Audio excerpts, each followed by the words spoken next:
বিয়ে করতে যাওয়া এক পুত্রকে তার পিতার উপদেশমালা। নতুন বউকে পালকি করে কেন আনা হয় জানিস?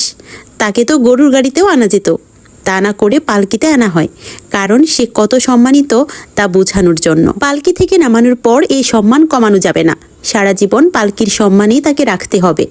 নতুন বউ পালকিতে উঠে কি করে জানিস? কাঁদে। কেন কাঁদে? শুধু ফেলে আসা স্বজনদের জন্য না, নতুন জীবন কেমন হবে সে ভয়েও কাঁদে। তোর চেষ্টা হবে পালকির কান্নায় যেন তার শেষ কান্না হয়।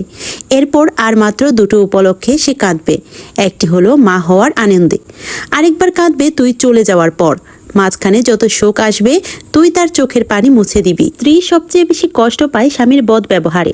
দেখ, আমি কিন্তু খুবই বদমেজাজি, কিন্তু কেউ বলতে পারবে না আমি তোর মায়ের সামনে কোনোদিন উঁচু গলায় কথা বলেছি। বিয়ে মানে আরেকটি মেয়ের দায়িত্ব নেওয়া, এটা ঠিকভাবে পালন না করলে আল্লাহর কাছে দায়ী থাকতে হয়।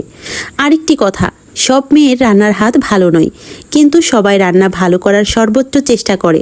তাই রান্না নিয়ে বউকে কখনো খোঁটা দিবি না। বউয়ের মা বাবাকে কখনো আমার শ্বশুর, আমার শাশুড়ি এগুলো ডাকবি না, মা বাবা বলে ডাকবি। আগের ডাকগুলো কোনো মেয়েই পছন্দ করে না।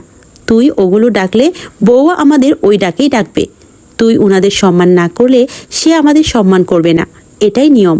আল্লাহ তাআলার পাল্লা সমান, এক পাল্লায় তুই যা করবি আরেক পাল্লায় তিনি তাই রেখে দুই পাল্লার ওজন ঠিক রাখেন। এটাই হলো পারিবারিক শিক্ষা। অথচ আমাদের সমাজের পুরুষেরা বউয়ের সামনে উঁচু গলায় কথা বলাকে পুরুষত্ব ভাবে। সত্যি।